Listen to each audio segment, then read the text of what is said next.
Welcome, ladies and gentlemen, to episode number 34 of 5 Minutes with Gray Hair Dave. My name's Dave, and you know the routine.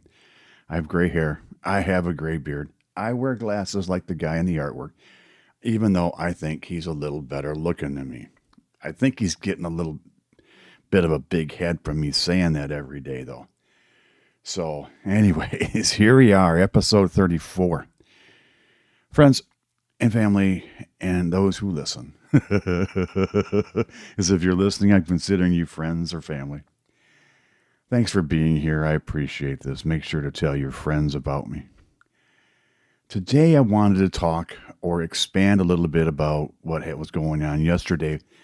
When I was talking about, music and mobility and moving around with music and being able to get out and do things while listening to music.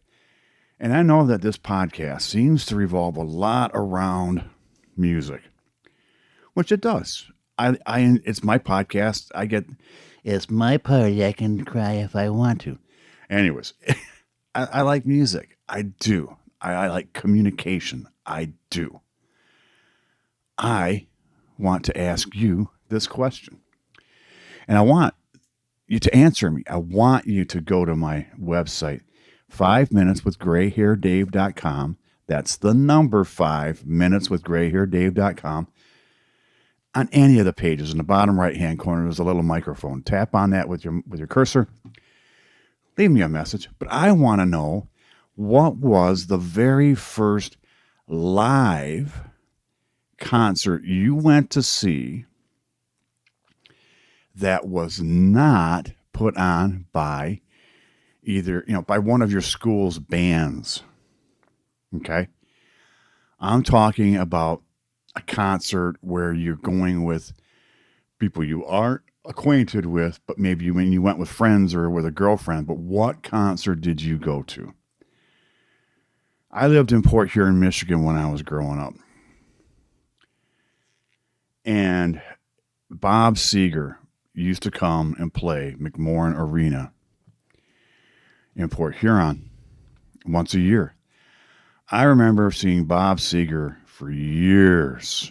I thought, still to this day, think Bob Seger puts out some of the greatest rock there is. Love his music, love his style, love his voice, love the way he communicates with it. It was fantastic. Was that my very first? I'm not positive, but I know that's one of the ones that I remember first. I do remember going with a girl, taking a date to go see George Carlin at the McMorran Arena.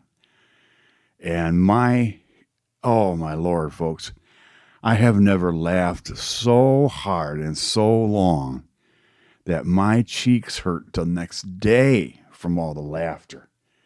It was fun. It was absolutely hilarious. It was. The girl, unfortunately, we weren't the right fit.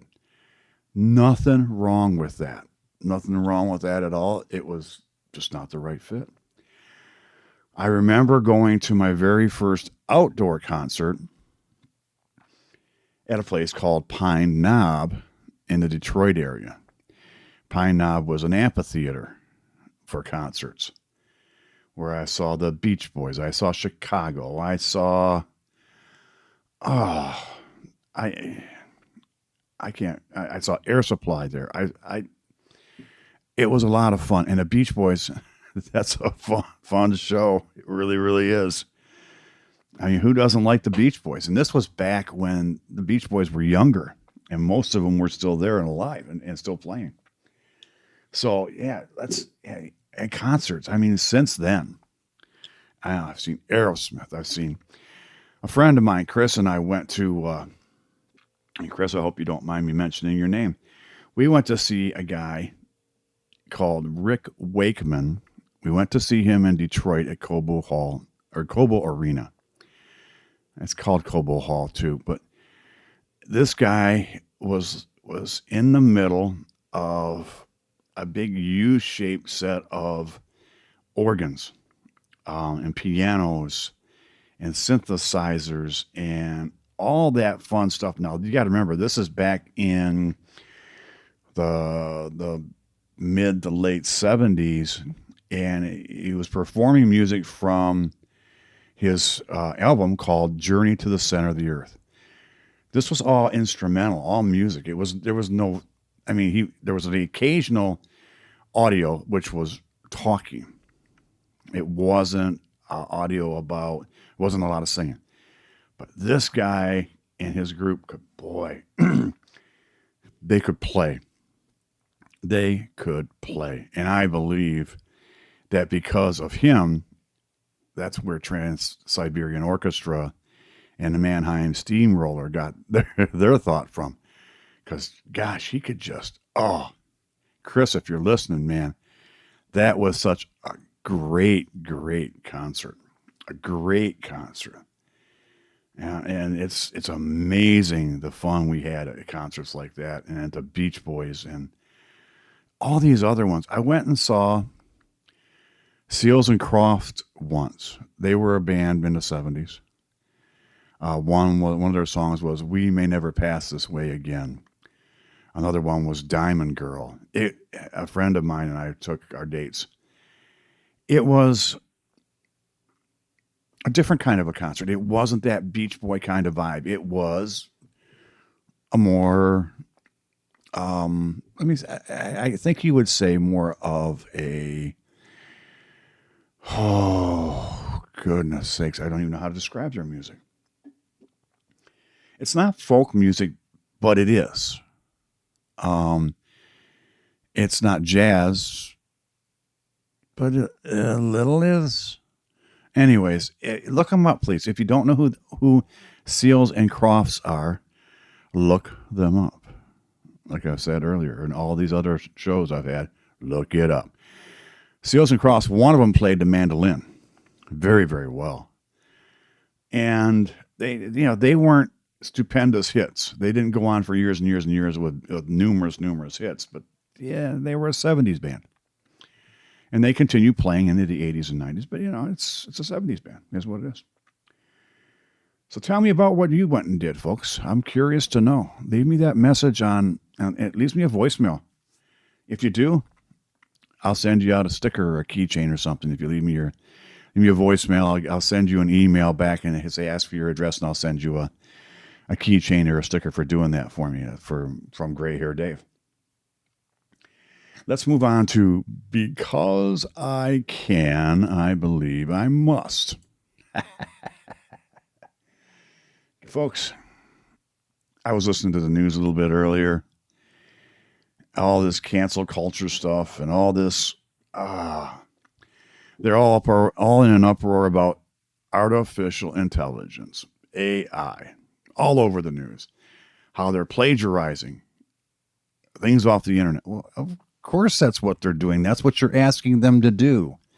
When you go to ChatGPT or you go to whatever the new ones are for Microsoft and for Google, I mean, you're asking them to compile something or grab something for you, and they're not thinking for you.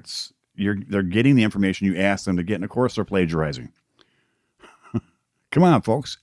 They're going to get it off the internet. Where else are they going? Artificial intelligence is supposed to be machine learning how to grow and learning how to talk to each other. That's why in some of the podcasting 2.0 things that are coming around the corner, they want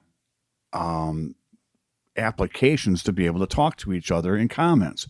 So let's just say if you are listening to my podcast on Apple Podcasts and somebody else, and you make a comment, "Hey, Great Dave, great show," or "Hey, this Great Hair Dave guy sucks," whatever comment you leave in the podcasting app like Apple Podcasts, it should go over to Google Podcasts or Fountain or Acast and Podopolo and all these other podcast sites. They should cross mingle. That's AI learning. That's where we want to get to. We want to get to AI learning. What we don't want to get to is the Terminator stuff. Skynet. But I don't think it's a bad thing. I think it's a good thing. There are things out there that help me daily with this podcast. With this podcast, I send this podcast, the audio recording, to an AI program called Swell AI. It sends me back suggestion. It reads it. It provides me a transcript, which is what I want. It provides me, suggestions for titles.